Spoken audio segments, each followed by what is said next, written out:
On the seventh evening, Adelaide Vance knelt beside Silas Thorn's chair with a basin of warm water between them, unwinding the linen bandage from his hand with the same slow care she had used every evening before it. The lamp on the table threw a small gold circle over both of them, and outside the ranch house window the New Mexico sky had gone the deep blue-black of a night without any moon to speak of. "Held up better today," she said, turning his hand gently toward the light. "Skin's closing along the edge now. Another week, maybe less." Silas did not answer right away. He watched her fingers move over his palm, unhurried, certain, the way a woman moves who has done this kind of work her whole life and stopped needing to think about it. "Adelaide," he said finally. She looked up. "A man my age has no business wanting you the way I've come to," he said. "Figured I'd say it plain, before I lost the nerve entirely, and let you decide what to do with it." The room went very still. Even the lamp flame seemed to hold itself steady, as though it too were waiting to hear what she would say. Adelaide did not answer immediately. She set his hand down carefully on the folded cloth in his lap and reached for the fresh bandage roll, and for a long moment the only sound in the room was the soft rustle of linen and the ranch house settling around them in the cold. To understand why that silence mattered so much, it helps to understand how the 7 evenings began and everything that came before them. We always think you do. Larkspur, New Mexico Territory, in the spring of 1889, was a town of perhaps 400 souls scattered along a shallow river valley, ringed by dry hills and the kind of silence that made a person's own thoughts louder than they might have liked.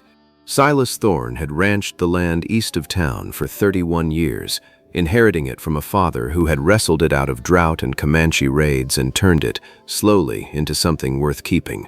He had married once, a woman named Margaret, sharp-eyed and quick to laugh, and they had built a life together on that land for 19 good years before a fever took her in the space of 11 days.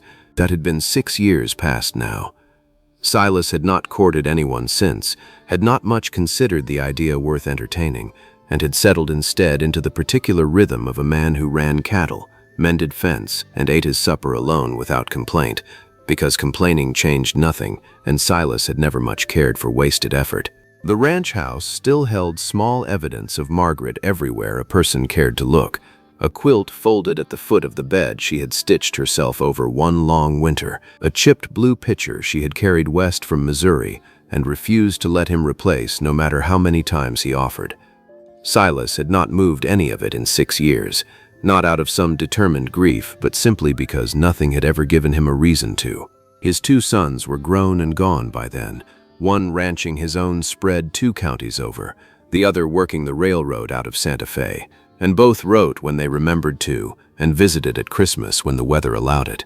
Silas loved them plainly and missed them quietly, and had grown, in the years since Margaret's death, accustomed to a house that held rather more silence than it once had. He was 55 years old that spring, gray thoroughly through his beard now, his hands roughened by 3 decades of rope and wire and weather. He did not think of himself as an old man, not exactly, but he had stopped thinking of himself as anything a young woman might look at twice, and had made his peace with that the way he made his peace with most hard, plain facts. Minims Colton, Adelaide Vance had come to Larkspur 4 years earlier with her father, Silas Vance, a gentle, careful man 22 years older than her late mother had been, a school teacher by trade and a healer by inheritance, having learned wound care and herbcraft from his own mother back in Missouri. Adelaide had learned it from him in turn, the 2 of them tending Larkspur's cuts and fevers and difficult births together for 3 years, until Elias's own heart began to fail him the way hearts sometimes do in men who have simply lived long enough to wear one out. She had nursed her father for the better part of a year before he died, changing his linens, reading to him in the evenings, watching a man she loved grow smaller and more tired by careful degrees until there was simply nothing left to watch. He had been 68 when he died.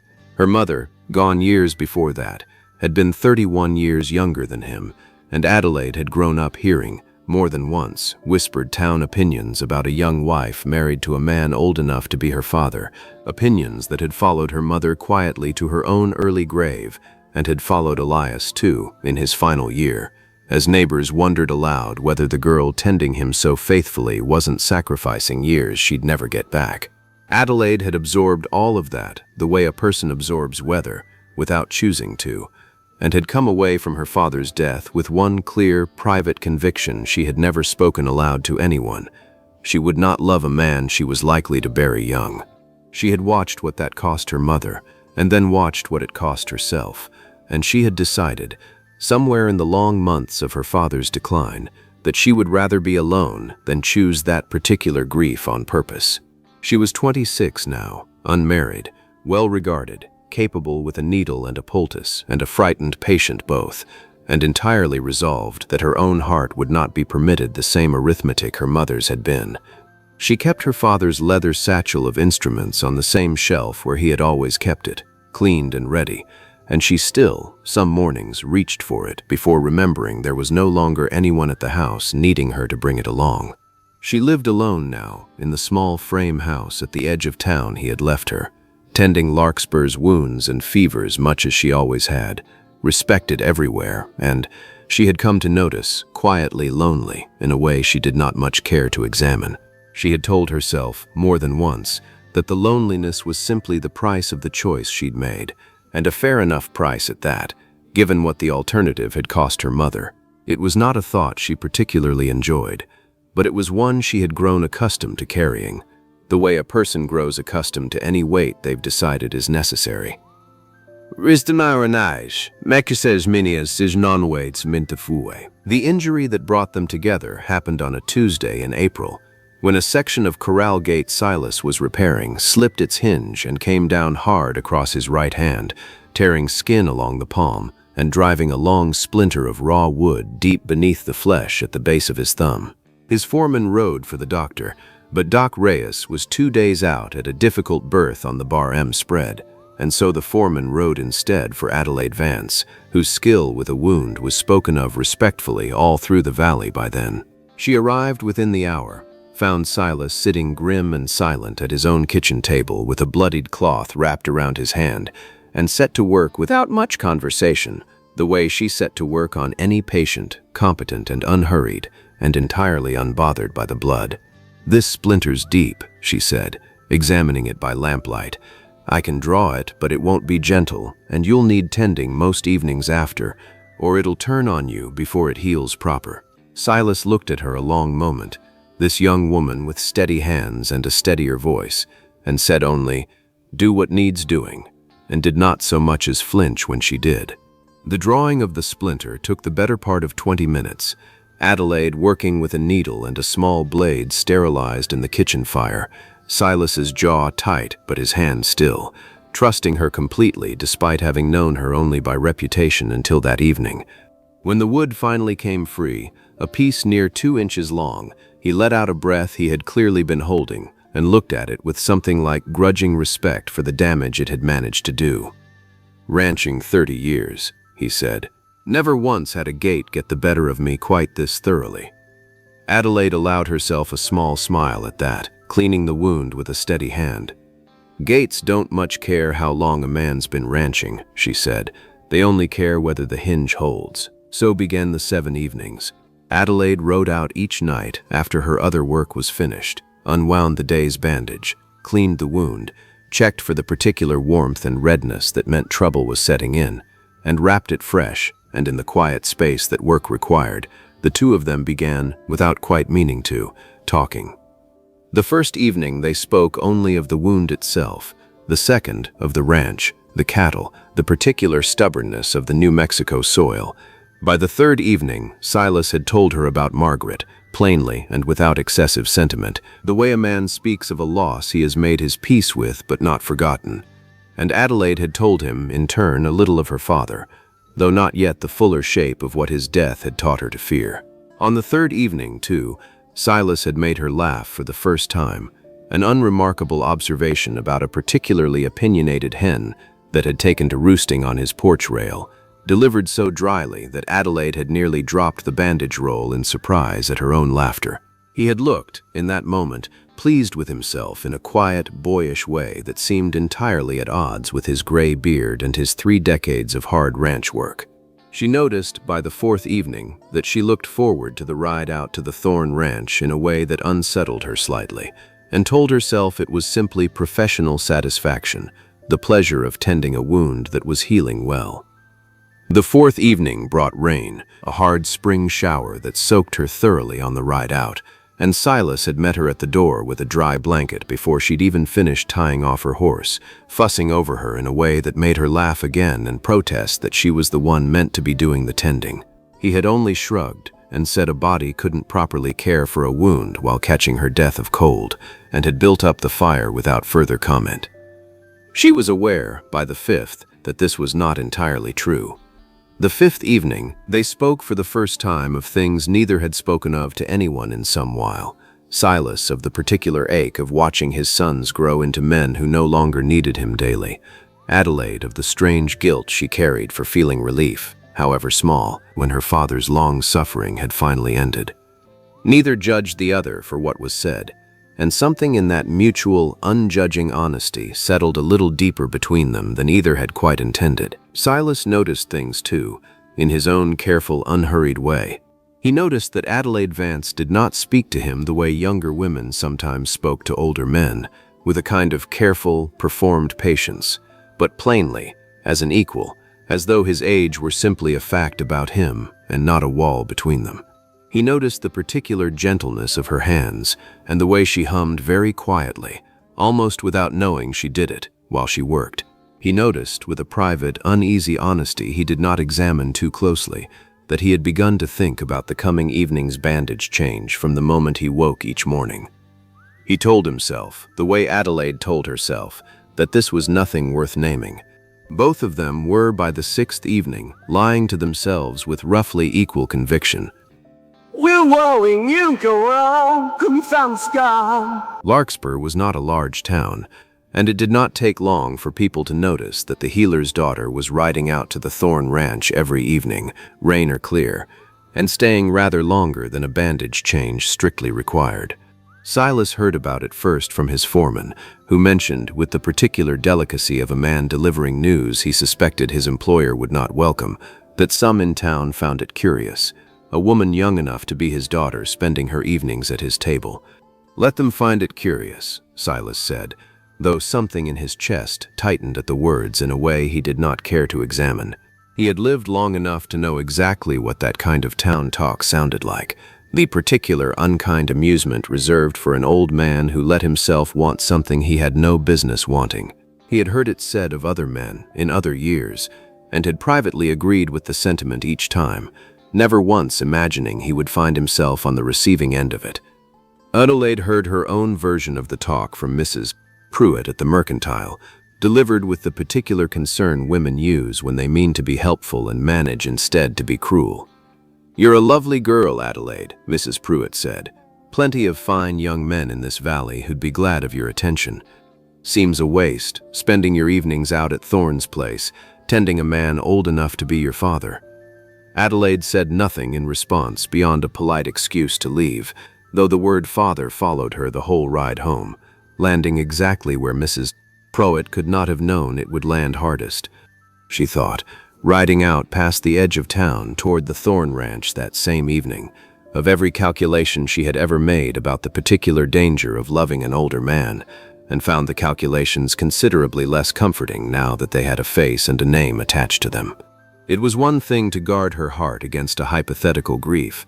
It was another thing entirely to guard it against Silas Thorn specifically, whose dry humor and steady hands had, over 5 short evenings, become something she looked forward to more than she cared to admit even to herself. It was around this time that Nathaniel Lockwood began calling on Adelaide properly, a decent, steady young man of 28, who had taken over his father's dry goods store the year before, and had made his interest plain in the patient, respectable way such interests were usually made plain in Larkspur. Nathaniel was kind.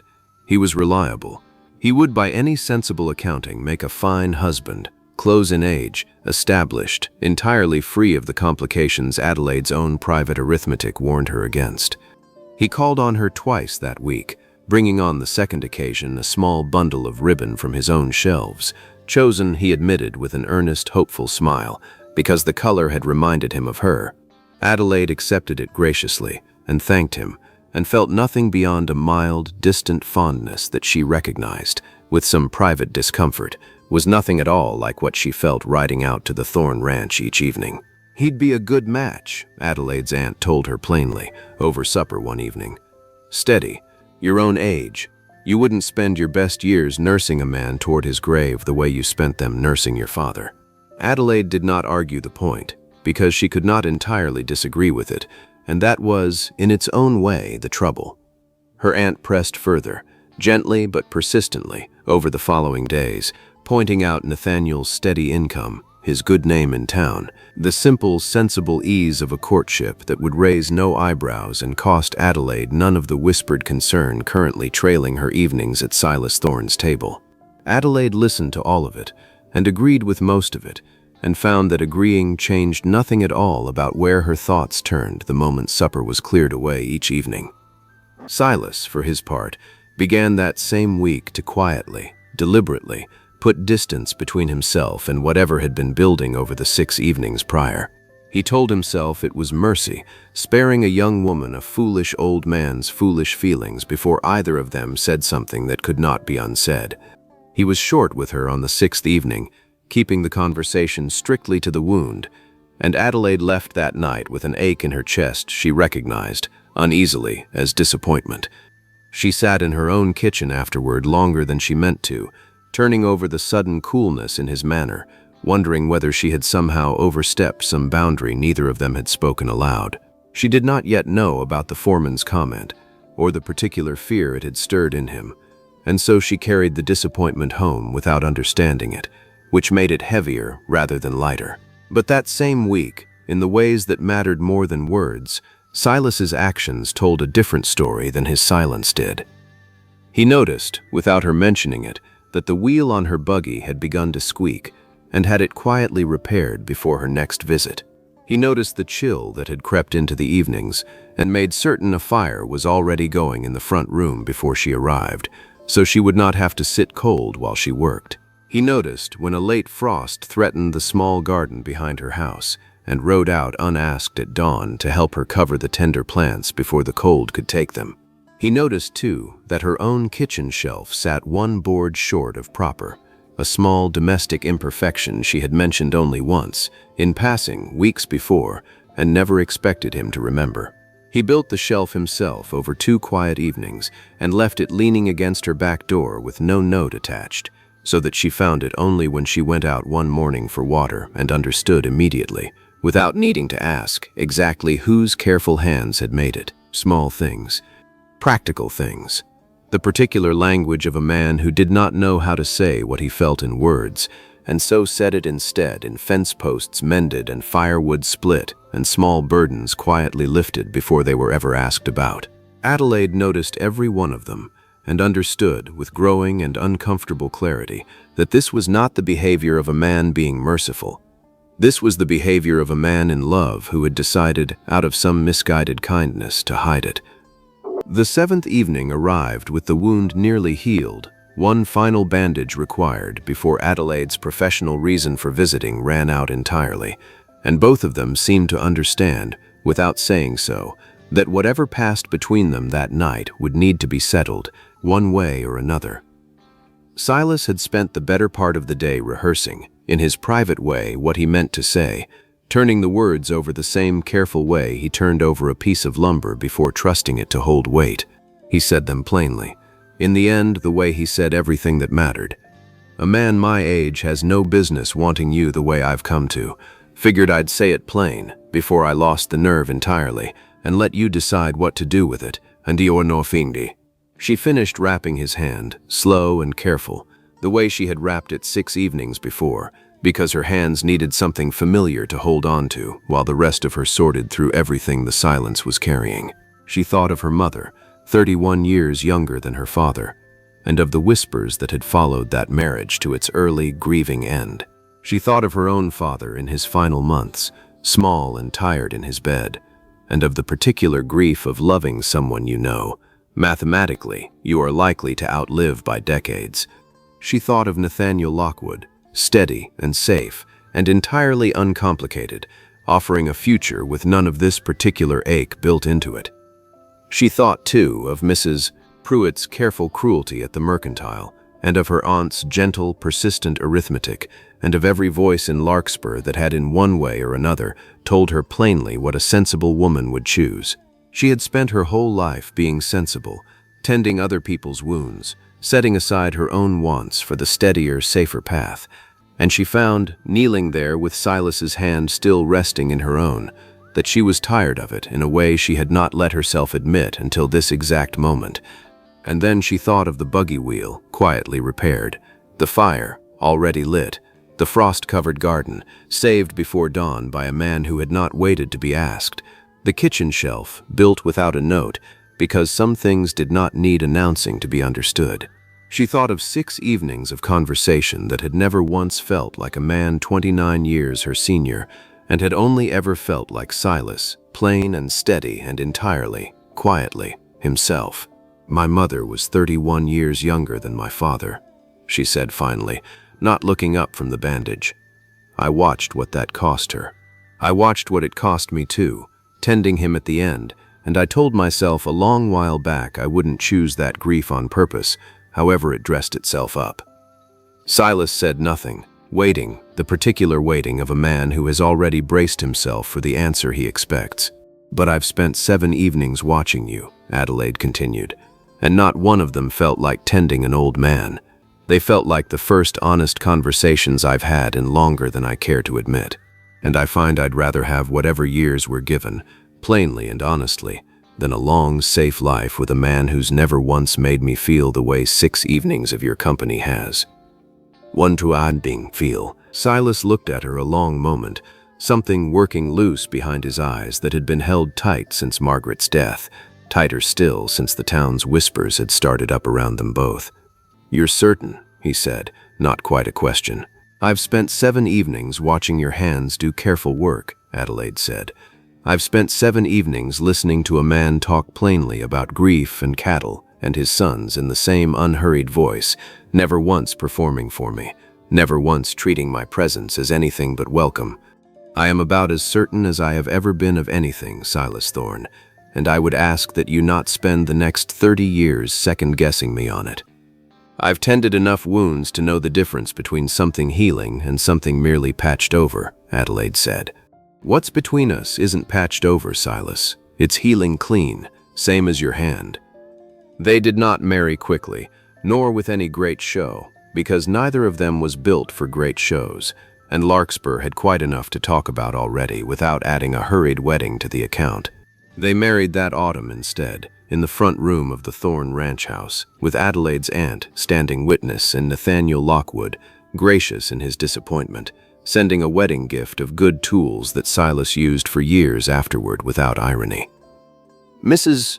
Pruitt attended too, in the end, delivering a stiff but genuine congratulations that Adelaide accepted with more grace than the earlier mercantile conversation had strictly earned, understanding that people were often kinder in their second thoughts than their first. Silas's sons rode in for the occasion, both of them shaking Adelaide's hand warmly and telling her, separately and without prompting, that their father had not sounded this settled in his letters since before their mother's death. The town talk did not vanish entirely, because town talk rarely does, but it softened, over the following seasons, into something closer to grudging respect, the particular respect a community eventually offers a pairing that simply refuses to unravel the way gossip predicted it would. Adelaide kept her father's satchel on a shelf in the Thorn ranch house now, alongside Margaret's chipped blue pitcher, 2 inheritances from 2 different lives sitting comfortably side by side, and found she no longer reached for the satchel out of habit or loneliness, but simply because Larkspur still needed tending now and again, and she was still, happily, the one who tended it. My employee was sent father once to on the read war. They had 11 years together before age finally caught up with Silas the way it catches up with every man eventually. 11 years of ordinary mornings and mended fences and evenings by the fire that Adelaide never once regretted, whatever grief waited at the far end of them. They had 2 children in those years, a daughter first and then a son, both of them growing up entirely unbothered by the gap in their parents' ages. knowing their father only as the steady, capable man he had always been, gray-bearded from their earliest memories and no less strong for it.